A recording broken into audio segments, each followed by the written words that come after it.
Hello, this is the Lou from the Lou, and here's another story about how a player got played. One day, this woman, she was walking into Walmart with her three sons, and all of a sudden, she just looked up like she saw a ghost. She started shaking. I mean, she was shaking her head, shaking. She's just really trembling. Her youngest son looked at her and said, "Mama, what is wrong?" And then she just couldn't stop shaking. And then her other two sons looked at her and said, "Mama, what is going on with you?" So, what they ended up doing, they took her to a bench outside of Walmart. They sat her down. She regained her composure. Then she said, "You see that man over there?" And they looked and they acknowledged, "Yeah, we see him." She said, "Over 20 years ago, that man was in the game with your father. They was doing a drug deal and they got busted. That man got away, but your father got caught. He wouldn't snitch, so they gave him some extra time. So while he was in the city jail, his friend was holding us down. But when the sentences came down a few months later, they gave your father 20 years. So that same man came to me and said, if he's going to continue to hold us down, then I was going to start having sex with him. I refused. He hit me in the jaw, then he hit me in the side. Later on, I found out I had a fractured jaw and a cracked rib. He forced me to have sex with him. Before I even get word to your father what he had done, your Aunt Jen called and she said that someone had killed your father while he was in prison. I knew he had something to do with it. So what I ended up doing is that I moved on the other side of town. And I felt like out of sight, out of mind. And which that worked. Because I haven't seen him up until today.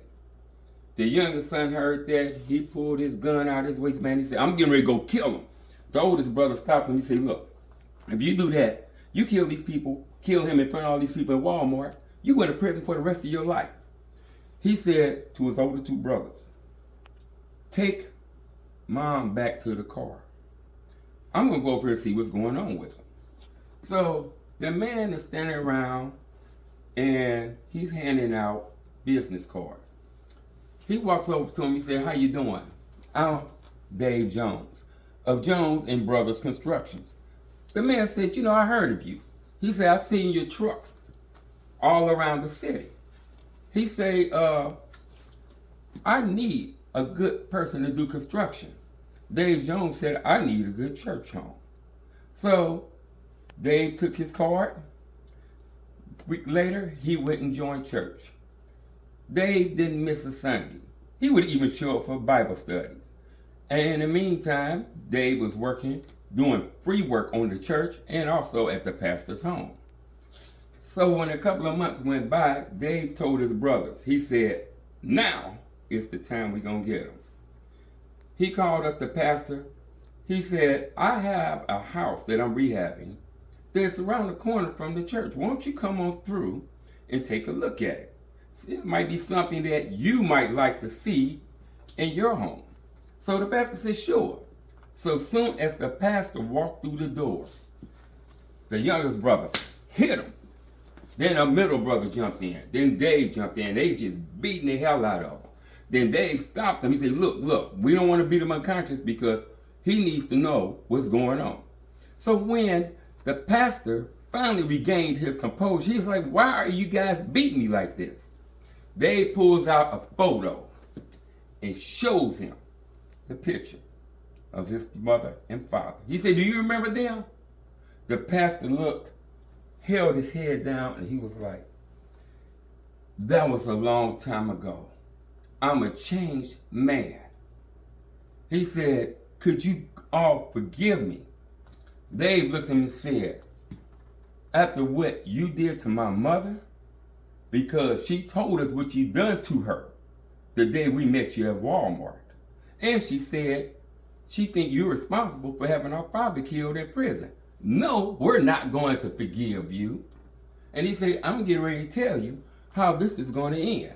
So Dave, searching, the pastor looking until he finds his phone. You see the phone is locked. Grab his hand, use the thumbprint, unlock the phone. He said, this is the text that's going out to everybody that you know. Say, this is Reverend James Pastor Nordell. I am resigning from the church because I finally decided I made up my mind that I'm going through with my sex change. The pastor heard that. He was like, what? He said, that's right. I'm going through with my sex change. Bruce Jenner, who is now Caitlyn Jenner, has always been my inspiration. And I've been trapped inside this man's body for so long. It's time for me to break out and become the superwoman that I know I can be.